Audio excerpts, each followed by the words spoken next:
নমস্কার, আমি সায়ন্তন আর in love with সয়েলে আপনাদের সবাইকে স্বাগত। আশা করি আপনারা সবাই ভালো আছেন। আজ বেশ ঠান্ডা পড়েছে, সঙ্গে উত্তরের হাওয়া। রোদও এখনও খুব একটা তীব্র হয়ে ওঠেনি।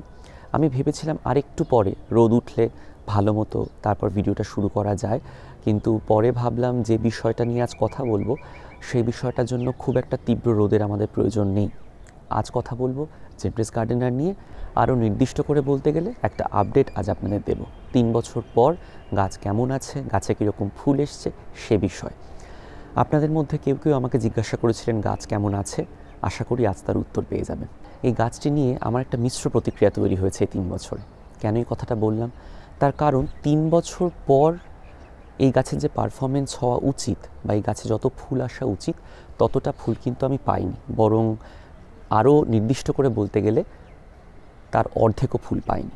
কারণ আমি বোধহয় আগের ভিডিওতেও বলেছিলাম, যতদূর আমার মনে পড়ছে, যে এই গাছ মাটিতে বড় করলে যে সৌন্দর্য আপনারা উপভোগ করতে পারবেন, টবে করলে কিন্তু সেই সৌন্দর্য আপনারা অনেক সময় নাও পেতে পারেন। বিশেষ করে টবের আকার যদি ঠিকঠাক না হয় বা টবে যদি গাছ পর্যাপ্ত পরিমাণে বেড়ে ওঠার পরিসর না পায়। কারণ জেনরেস গার্ডেনার কিন্তু বেশ বড় ক্লাইম্বার। এবার এই ধরনের ক্লাইম্বিং রোজ এদের বেড়ে ওঠার জন্য কিন্তু পর্যাপ্ত পরিমাণে জায়গার প্রয়োজন।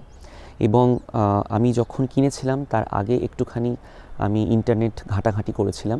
সেখানে কিন্তু পরিষ্কার লেখা ছিল যে মিনিমাম 1.5 ফিট বাই 1.5 ফিটের টব দেওয়াটা বাঞ্ছনীয়, মিনিমাম। সেখানে আমি 1 ফুট বাই 1 ফুটের টব দিতে পেরেছি। কাজেই বুঝতেই পারছেন পর্যাপ্ত পরিমাণে গাছটি বেড়ে ওঠার পরিসর পায়নি।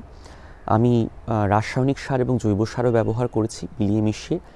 তাতে গাছের পারফরমেন্স মোটামুটি ভালো, গাছ বেশ ভালো বেড়েওছে, কিন্তু যতটা ফুল আসার কথা 3 বছরে ততটা ফুল কিন্তু আসেনি। এই বিষয়ে আমি একটা চ্যানেল রেকমেন্ড করব, যেখানে আপনারা অবশ্যই গিয়ে দেখতে পারেন যে মাটিতে বসালে জেনরেস গার্ডেনারের সৌন্দর্য কীরকমভাবে বিকশিত হয় এবং আমাদের সমভূমিতে জেনরেস গার্ডেনার কি দারুণভাবে পারফর্ম করে। পাশাপাশি আমাদের উষ্ণপ্রধান এলাকায় বা উষ্ণপ্রধান অঞ্চলে এই ধরনের ইংলিশ রোজ কীরকমভাবে বড় হয়ে ওঠে। আপনারা নিশ্চয়ই অনেকে ফলো করেন ইতিমধ্যে, আমি জানি, তবুও একবার বলা, কারণ অসাধারণ গাছের সৌন্দর্য আমি সেখানে দেখেছি জেনরেস গার্ডেনারের। চ্যানেলের নাম মিরাকি। আশা করছি আপনারা অনেকেই ফলো করেন। যদি না ফলো করে থাকেন তাহলে এখনই সাবস্ক্রাইব করুন, ফলো করুন। অসাধারণ কন্টেন্ট এবং উনি খুব ভালো ভিডিও করেন গোলাপ নিয়ে এবং অন্যান্য বিষয়। বোগেনভেলিয়া তো অসাধারণ, আমার ভীষণ ভালো লাগে। তবে জেনরেস গার্ডেনার উনি যা করেছেন, ইটস জাস্ট ফেনোমেনাল। তো অবশ্যই ফলো করতে পারেন আপনারা। আমার তো মনে হয় ফলো করা উচিত যদি আপনারা গোলাপ ভালোবাসেন এবং বোগেনভেলিয়া ভালোবাসেন। যাই হোক, আমার গাছের কথা ফিরে আসি। আমি যেহেতু 12 বাই 12 ইঞ্চি গ্রো ব্যাগে গাছটা বড় করেছি, সেই জন্য টুকটাক 3 বছর পরে ফুল আসছে। প্রত্যেক বছরে মোটামুটি 10টা 12টা 15টা 20টা ফুল আসে। এর চেয়ে বেশি পরিমাণে ফুল কিন্তু আমি পাইনি, এই 3 বছর পরেও পাইনি। কারণ যে কোনো গোলাপ মোটামুটি সময় নেয়, লতা গোলাপ মোটামুটি সময় নেয় 2 থেকে 3 বছর। তো 3 বছর পরেও গাছের কিন্তু যে পারফরমেন্স হওয়া উচিত সেটা হয়নি। এবং আমি কিন্তু যতটা সম্ভব যত্ন নেওয়া যায় আমি সেটা নিয়েছি। ঠিক সময় প্রুনিং করা, ঠিকঠাক সময় ট্রেনিং দেওয়া, ডালগুলোকে ঠিক করে ট্রেনিং দেওয়া যাতে বাড আরও অ্যাক্টিভেট হয়। মানে যে পাতার ফাঁকে যে বাডগুলো আছে, যেখান থেকে যে ডালগুলোর মাথায় ফুল হয় জেনারেলি ক্লাইম্বিং রোজে, সেই বাডগুলোকে যাতে অ্যাক্টিভ করা যায় সেই চেষ্টাও করেছি। বাড অ্যাক্টিভ হয়েওছে, কিন্তু বেশ কিছু ডাল ব্লাইন্ড শুট হয়ে দেখা দিয়েছে, কিছু ডালে ফুল এসেছে। তো এরকম বিভিন্ন সমস্যা আমার হয়েছে। আমি এগুলোকে ঠিক সমস্যা বলবো না, এটা আমার একমাত্র কারণ বলে মনে হচ্ছে পর্যাপ্ত পরিমাণে জায়গার অভাব।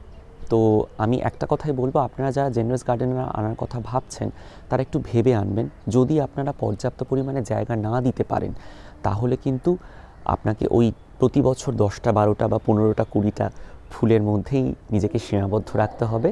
কারণ যদি আপনারা এর চেয়ে বেশি ফুল এক্সপেক্ট করেন, বা যদি আপনারা মিরাকির চ্যানেল এর মধ্যে ফলো করে থাকেন এবং দেখে থাকেন যে গাছ কীরকমভাবে বড় হয়ে উঠেছে, যদি মনে করেন যে টবেও গাছ ওরকমভাবে ফুল দেবে বা অতটা বড় হয়ে উঠবে, তাহলে কিন্তু আপনারা হতাশ হবেন।